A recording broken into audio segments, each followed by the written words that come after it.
ये नहीं पता चल पा रहा है कि हमको सपोर्ट किसको करना है, गुबरेलों को करना है, अंधविश्वासियों को करना है, पाखंडियों को करना है। यानी कि क्या सिस्टम इससे मिला हुआ है, वो भारतीय लोगों को एजुकेट ही नहीं कर पा रहा है, सही गलत की पहचान ही नहीं कर पा रहा है।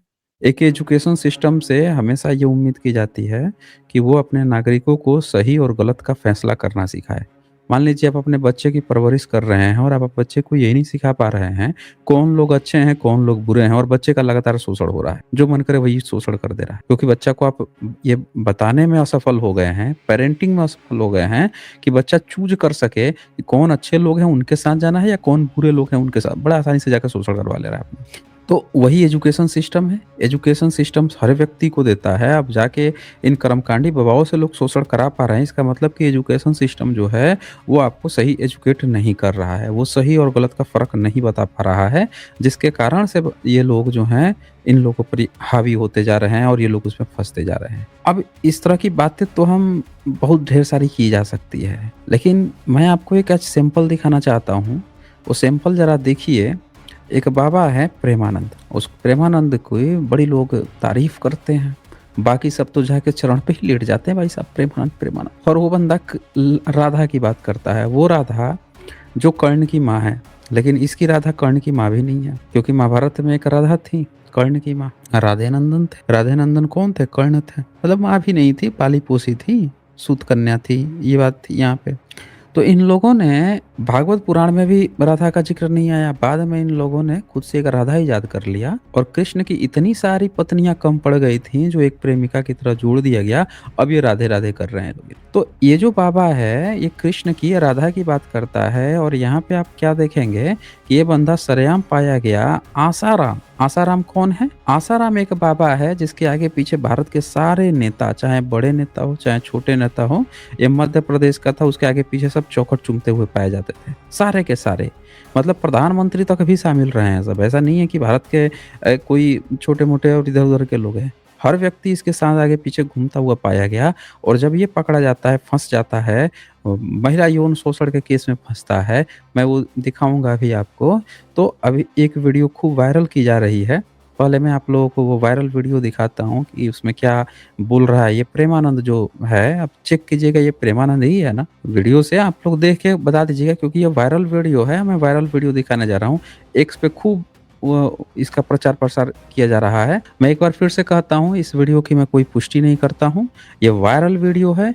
आप लोग सत्य तक पहुँचने की कोशिश कीजिए कि क्या चीज़ें चल रही हैं। और ये मीना कोतवाल आईडी हैं, बहुत सारी आईडी से ये चल रहा है इसमें। और ये वाक़ई में एक क्लिप है जो जिस क्लिप को लोग दिखा रहे हैं कि एक व्यक्ति पहुँचता है प्रेमानंद के पास और पूछता है आसाराम के बारे में। आसाराम सुनिए, पूरा आप सुनिए और देखिए वो क्या रिप्लाई क्या दे रहा है।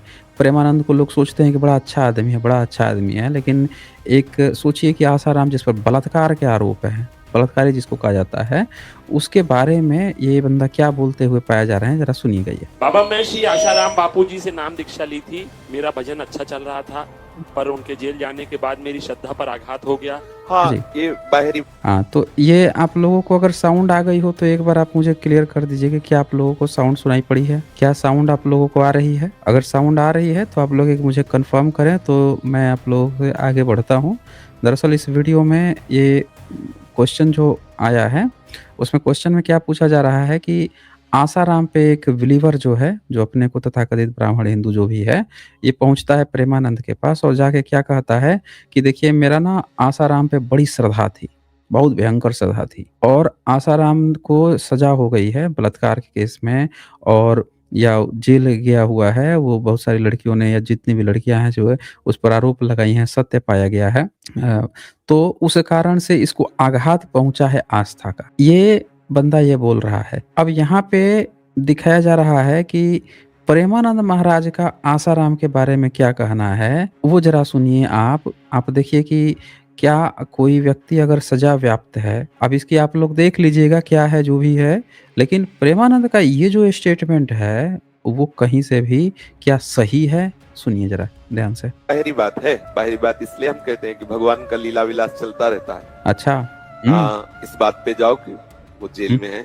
जेल में तो तो सुन लिया आपने, भगवान का लीला-वीला चलते रहता है। ध्यान से सुनिए, प्रेमानंद जो है क्या कह रहा है कि भगवान का लीला-वीला चलते रहता है और वो जेल में है। कौन जेल में है? आसाराम जेल में है। समझ रहे हैं? मतलब आसाराम जेल में है तो ये भगवान की लीला चलती रहती है भाई साहब। अच्छा, भगवान जो है वो इतना गजब का भगवान है भाई साहब कि बाकी लोग जेल में जाते हैं तो अपराधी हो जाते हैं, ठीक है? चोर उचक्के जाते हैं तो वो सब तो भगवान की लीला कर रहे हैं भाई साहब। जितने भी चोर उचक्के गए हैं, डकैत गए हैं, तो वो तो भगवान की लीला है भाई साहब। ये तो इस तरह से प्रमोट किया जा रहा है कि कोई भी बलात्कारी जो है बलात्कार कर देगा और जेल जाएगा, कहेगा भाई भगवान की लीला है जो मुझे जेल में है। आगे तो और खतरनाक बोलता है, ज़रा सुनिए आप, ज़रा ध्यान से सुनिए, पूरी बात सुनिए इनकी कहानी क्या चल रही है यहाँ पे। पहली बात इसलिए हम कहते हैं कि भगवान का लीला विलास चलता रहता अच्छा, है ना। इस बात पे जाओ कि वो जेल में है। अच्छा, जेल में तो क्या, जेल में तो ठाकुर भी पैदा हुआ था। हाँ, सुन लिया आपने? जेल का क्या है भाई साहब?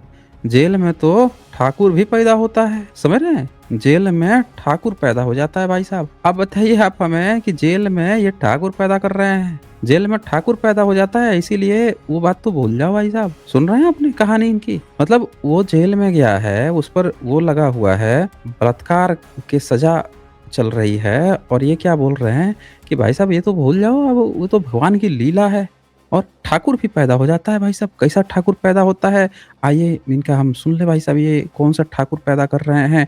और इसीलिए देखिए जस्टिफिकेशन देखिए आप, आसाराम के बलात्कार को, उसके जेल को ये कैसे जस्टिफाई कर रहे हैं। एक बार होता है कि कोई व्यक्ति निर्दोष है तो समझ में आता है, ये यहाँ पे केस क्या है तब ये जस्टिफाई देखिए ये। मथुरा में जेल में तो पैदा हुआ था। अच्छा, कोई बात, ये सब चलता रहता भगवान की माया। आप सुन रहे हैं, भगवान की माया है, मथुरा के जेल में पैदा हो गए थे। कौन पैदा हो गए थे भाई? तो इनका ठाकुर जो है कोई, वो मथुरा के जेल में पैदा हो गया था। तो ये देखिए कनेक्शन देखिए। अच्छा, और सुन लीजिए। अपने मार्ग को पुष्ट करें। अच्छा, श्रद्धा करने की कहीं भी कोई गुंजाइश नहीं है। हाँ देख लीजिए, चेहरा देख लीजिए, तो चेहरा देख के आपको क्या लगता है कौन है ये? बताइए आप हमें। प्रेमानंद ही है ना? कौन है बताइए आप हमें। आवाज भी वही है। तो ये क्या बोल रहा है कि भाई साहब वो जेल में पैदा हो गए, ठाकुर पैदा हो गए जेल में, तो ये जेल ही चला गया तो कौन सी बड़ी बात है? समझ रहे हैं? ये तो बहुत बड़ा मतलब तो तिस्मरखा है, तो मार के गया है भाई साहब जेल में। तो ये क्या हो गया भाई साहब? देख रहे हैं जस्टिफिकेशन देखिए इन लोगों की कि किस लेवल पे जाके ये लोग, जिस पर लोग श्रद्धा भाव रखते हैं, लोग पहुंच जाते हैं कि भाई साहब ये बाबा हैं, कुछ आध्यात्मिक ज्ञान देंगे, हमको इन पर बिलीव है, कुछ सही बोलेंगे। और ये बंदा आपको क्या बोल रहा है कि एक बलात्कार के केस में कोई व्यक्ति जेल में गया है, उसको जस्टिफिकेशन कर रहा है। एक बार होता है कि भाई किसी व्यक्ति के संघर्ष के लिए, किसी समाज के संघर्ष के लिए, किसी चीज़ के संघर्ष के लिए कोई जेल में जाता है, कोई अन्याय के खिलाफ अगर जेल में जाता है, समझ रहे ना, अन्याय हो रहा है उसके खिलाफ वो अपनी एक्टिविटी कर रहा है और तब जेल में जाता है, तो उसकी लोग तारीफ़ें करते हैं, आने वाली जनरेशन याद करती है कि भाई हम वो लोगों की संतानें हैं जो कभी हमारे देश की स्वतंत्रता के लिए, कभी किसी अन्याय के लिए जेल जा रहे हैं या जो भी किए हैं, उस पे कोई गर्व भी कर सकता है। लेकिन ये यहाँ पे आप देखिए इनका जस्टिफिकेशन किस चीज़ का है कि बलात्कार के केस में जेल जा रहा है और उसमें ये जस्टिफिकेशन दे रहे हैं कि ये तो भगवान की लीला है। और कृष्ण का बताया जाए, कृष्ण से तुलना कर दिया कि भाई आसाराम को कृष्ण बना दिया इन्होंने कि वो तो जेल में ही पैदा हो गए। और सुनिए। बिल्कुल। हुँ। भगवान अपने आप से अपने आप में खेलते हैं। अच्छा, हमें ये सुने भगवान अपने आप से अपने आप में ही खेल लेते हैं भाई साहब। समझ रहे हैं? अपने से अपने आप में ही खेल लेते हैं। अच्छा जी, और खिलाइए। भावना करनी कि आसाराम मेरे राम है, अच्छा। मेरे ठाकुर है। सुनिए, आसाराम को इन्होंने राम बना दिया भाई साहब, ठाकुर बना दिया, कृष्ण बना दिया, राम बना दिया। आप देख लीजिए प्रेमानंद जो है, इन्होंने आसाराम को जो बलात्कार के केस में गया है भाई साहब, उसको राम बना दिया, उसको कृष्ण का अवतार बना दिया। आप बता दीजिए ये प्रेमानंद को देख के आप लोग, जिन लोगों को बड़ा श्रद्धा उमड़ती थी, कह रहे नहीं प्रेमानंद जी महाराज बड़ा अच्छे व्यक्ति हैं, जो व्यक्ति हैं, आप देखिए बलात्कार किसको, बलात्कार ही को जस्टिफाई कर रहा है। कितना सही है ये व्यक्ति, आप लोग खुद बताइए कि ये जस्टिफाई कर रहा है एक बलात्कारी को जो जेल में गया है लड़की के, मतलब एक बार को ये लड़की के पक्ष में बोलता कि भाई उन्होंने गलत किया है तो समझ में आता, ये बलात्कार को ये लोग जस्टिफाई कर रहे हैं और उस व्यक्ति की तुलना राम से और कृष्ण से हो रही है। मतलब राम और कृष्ण को इन्होंने क्या बता रखा है भाई साहब, है? राम और कृष्ण को, वो तो उसको तो लोग भगवान मानते हैं ना, उसको लोग आइडियल मानते हैं। अब ग्रंथों में जो भी लिखा है वो एक चर्चा का, आलोचना का एक अलग विषय है। लेकिन यहाँ पे देखिए जिस व्यक्ति पे बिल्कुल आरोप का तय है, सजा मिल रही है, उसकी तुलना कर दी, उसको सीधे-सीधे राम और कृष्ण बना दिया। अच्छा और सुनिए आगे, सुन लीजिए पूरी ही बात सुन लीजिए ज़रा। वो चाहे बाहर खेले चाहे भीतर अच्छा, खेले, अच्छा वो चाहे बाहर माया का खेल खेले चाहे ब्रह्म का खेल खेले। देख रहे हैं, बाहर खेले या भीतर खेले, मैं बाहर खेल रहा है या चाहे जाके जेल में खेल रहा है, या जेल में किसके साथ खेलेगा भाई साहब? हैं? देख रहे हैं, बाहर खेले, भीतर खेले, सब जगह खिलवा रहे हैं भाई साहब। मेरे लिए वो भगवान है, अच्छा, दुनिया की देख रहे हैं, मेरे लिए इनके लिए भगवान है। तो ये बंदा आप देख लीजिए आसाराम को जस्टिफाई कर रहा है। दृष्टि एक अलग है। अब आगे इतना सोच के आगे बढ़ो, हम तुम्हें अच्छा। हाथ पकड़ के आगे ले जाने के लिए तैयार अच्छा, अच्छा, हैं। अच्छा। दोष दृष्टि नहीं, अगर हाँ। कहीं भी दोष दृष्टि होगी तो हम आगे नहीं बढ़ पाएंगे। वाह, वाह, ये वाह, हमारी वाह। शर्त है। अच्छा। हम चले कि मेरे भगवान आपका लीला विलास हो, अब मुझे आप आगे बढ़ाना। बाबा मैं श्री आशाराम तो ये आप देख रहे हैं दोस्तों, ये थी इनकी कहानी कि ये आसाराम को इन्होंने कभी राम बना दिया, कभी जो है कृष्ण बना दिया, उसको जस्टिफाई कर रहे हैं। अब ये आसाराम है कौन? आसाराम के बारे में